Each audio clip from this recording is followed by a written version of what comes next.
प्रथम वर्ष विज्ञान के सभी विद्यार्थियों का उनकी फिजिकल केमिस्ट्री की कक्षा में स्वागत है। आज हम इसके अंतर्गत गैसों में द्रवण की विधियों का अध्ययन करेंगे।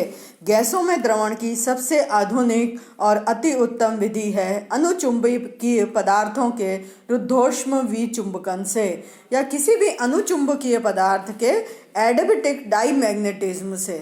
अनुचुंबकीय पदार्थ यानी डाईमैग्नेटिक सब्सटेंस और पैरामैग्नेटिक सब्सटेंस दो तरह के पदार्थ पाए जाते हैं।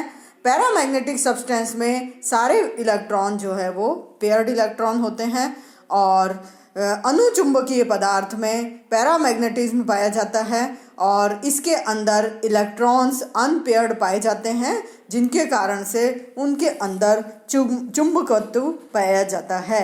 इसी गुण के आधार पर डेबाई ने 1926 में और गुवाव नामक वैज्ञानिक ने 1927 में इस प्रक्रिया को काम में लिया।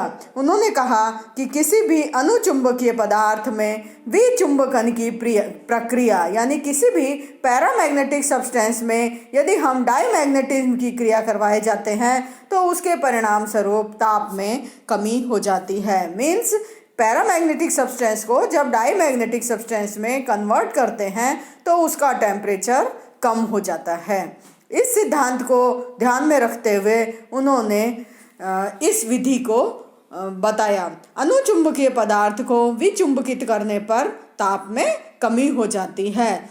दुर्लभ मृदा धातुओं के लवणों जैसे गैडोलिनियम सल्फेट ऑक्टाहाइड्रेट में इस उपयोग के लिए इसको उपयोग करके उससे निम्न ताप प्राप्त किया जा सकता है। इसके लिए एक फॉर्मूला है ds = CB/dt/T plus epsilon 0 V और ब्रैकेट में del M/del T bracket close B dB।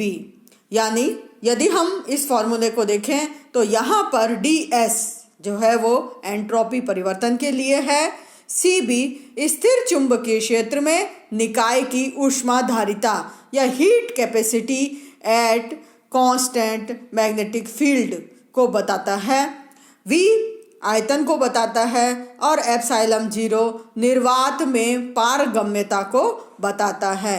M जो है वो बाह्य चुंबकीय क्षेत्र में चुंबकन के बारे में बताता है। कांस्टेंट B पर डेल M ताप के साथ होने वाला बाह्य चुंबकीय क्षेत्र में परिवर्तन हमेशा ऋणात्मक होता है। इससे पता चलता है कि चुंबकन ताप बढ़ाने पर घटता है।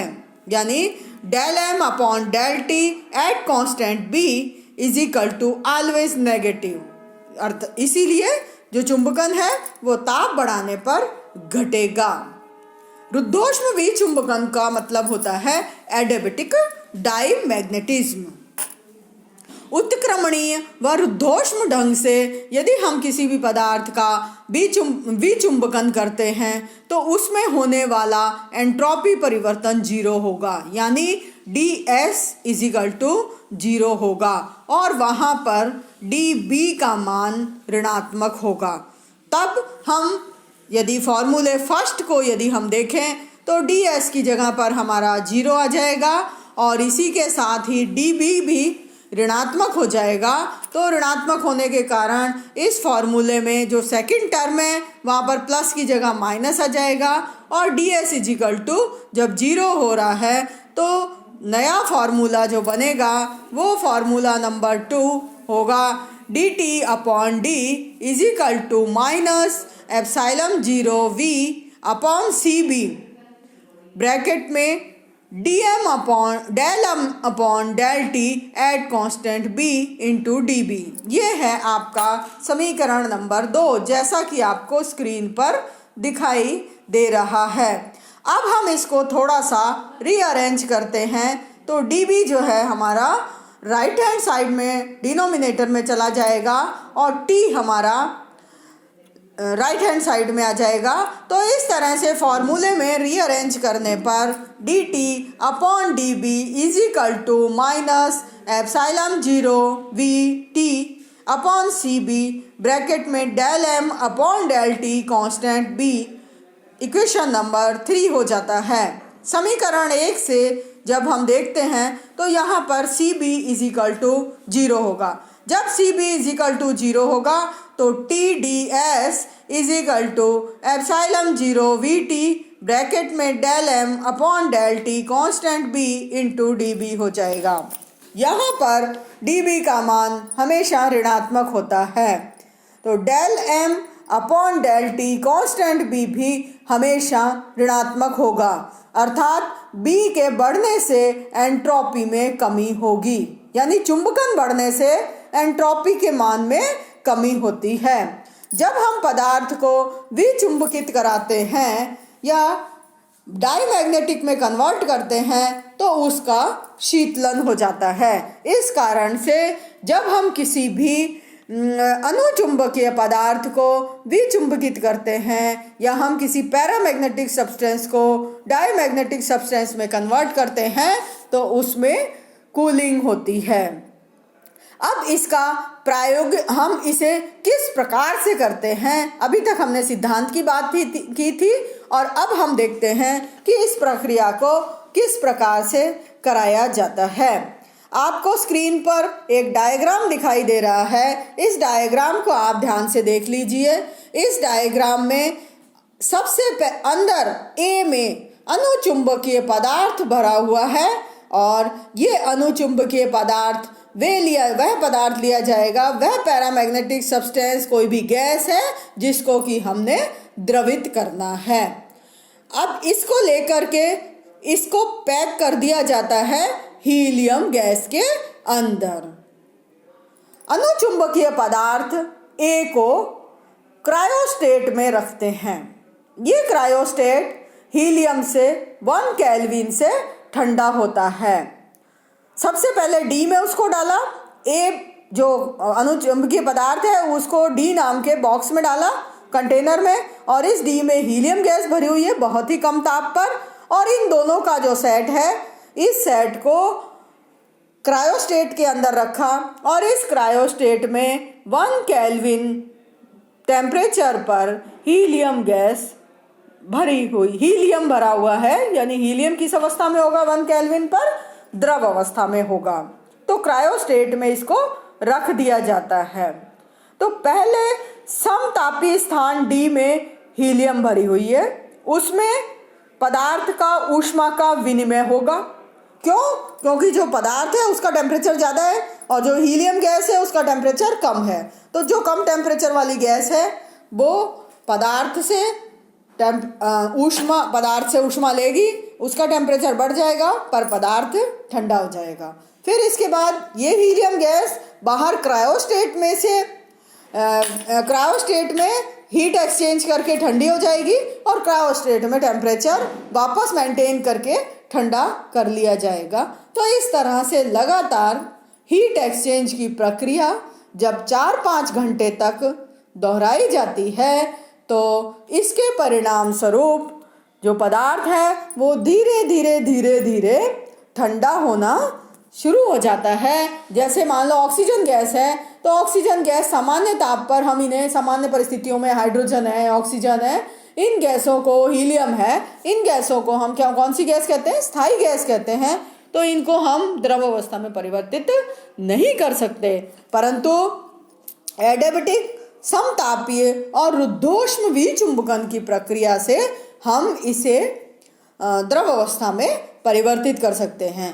तो जो ए कंटेनर है उस ए कंटेनर से हीट एक्सचेंज होगा डी में, डी का ताप बढ़ेगा, ए का कम हो जाएगा। फिर डी का ताप बढ़ा, वो ए से ऊष्मा का विनिमय करेगा और ए का जो क्रायोस्टेट है उसका ताप बढ़ेगा और डी का ताप कम हो जाएगा। फिर कम ताप वाला डी वापस हीट एक्सचेंज किससे करेगा?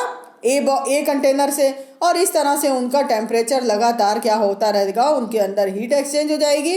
और इस हीट एक्सचेंज के परिणाम स्वरूप यहाँ पर जो अंदर ए में पदार्थ उपस्थित है वो क्रायोस्टेट और इसके कारण से ठंडा हो जाता है। और इसके बाहर जो चुंबकीय क्षेत्र लगाया जाता है वो 1 टेस्ला से लेकर के और 100 टेस्ला तक का चुंबकीय क्षेत्र होता है। तो इस चुंबकीय क्षेत्र की उपस्थिति में इस पूरी प्रक्रिया को कराया जाता है।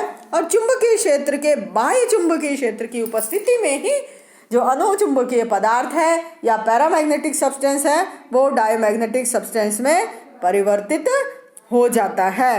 B0 अनुचुंबकीय पदार्थ का चुंबकीय क्षेत्र होता है और इसको हम ये जो है वो 1 टेस्ला से लेकर के 100 टेस्ला और जो और 10⁻⁻² टेस्ला तक लिया जा सकता है।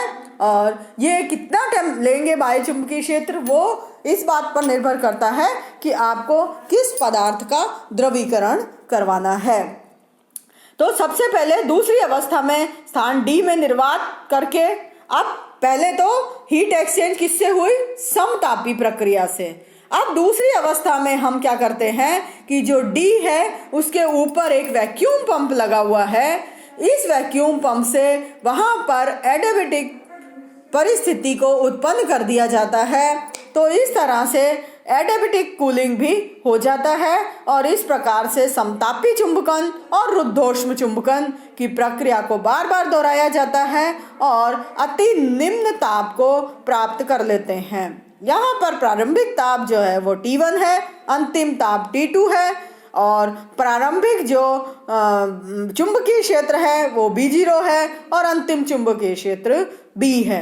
प्रारंभिक चुंबकीय क्षेत्र मान लीजिए हमारा 10⁻⁻² टेस्ला था, टेम्परेचर T1 हमारा 1 केल्विन था और अंतिम चुंबकीय क्षेत्र B = 1 टेस्ला था।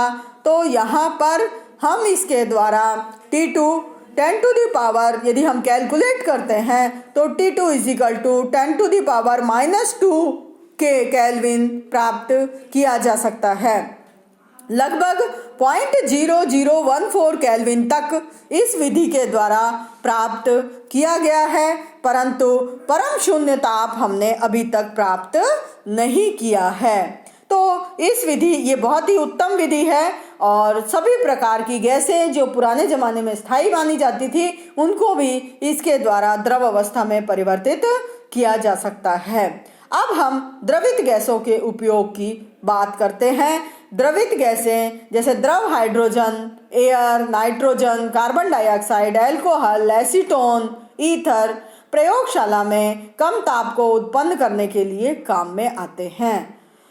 द्रव ammonia, sulphur dioxide, carbon dioxide, Freon आदि रेफ्रिजरेटर में काम आती हैं। यानी रेफ्रिजरेटर में ये जो गैसें हैं ये गैसें रेफ्रिजरेटर में काम में आती हैं और रेफ्रिजरेटर का ताप कम करने का काम करती हैं। तीसरा, रॉकेट तथा वायुयानों में द्रव वायु का उपयोग किया जाता है और ऑक्सीजन का उपयोग भी किया जाता है। इसके अलावा वेल्डिंग की प्रक्रिया के अंदर ऑक्सीजन का उपयोग किया जाता है। कीटनाशी जो लेते हैं वो कीटनाशी द्रव क्लोरीन कीटनाशी के रूप में काम आती है और ये द्रव क्लोरीन कई बार जल को शुद्धिकरण के लिए भी काम में आती है।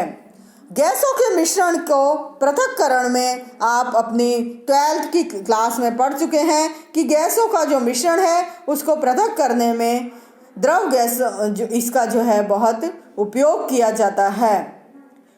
नियोन और आर्गन को जैसे यदि हमें वायु से पृथक करना हो तो गैसों के मिश्रण को पृथक करने के लिए उनका द्रवण किया जाता है।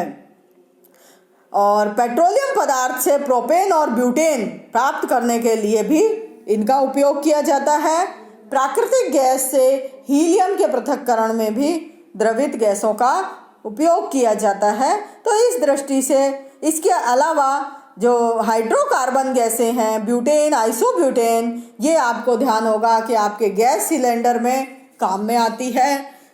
द्रव ऑक्सीजन का उपयोग हॉस्पिटल्स वगैरह में मरीज को ऑक्सीजन देने के काम में आता है और द्रव नाइट्रोजन का प्रयोग बहुत सारी रासायनिक अभिक्रियाओं के अंदर और पोलरोग्राफी की अध्ययन के अंदर इनर्ट नाइट्रोजन गैस के सिलेंडर काम में आते हैं। तो जहाँ भी इनर्ट गैस का उपयोग करना हो या नाइट्रोजन का वातावरण बनाना हो, वहाँ पर नाइट्रोजन द्रव अवस्था में सिलेंडर में काम में आती है। तो इस तरह से द्रव गैसों के बहुत ही महत्वपूर्ण उपयोग हैं। तो इस तरह से गैसों के द्रवण का पूरा अध्ययन हमने 2 वीडियो में किया। इनको आप पढ़ें और समझें।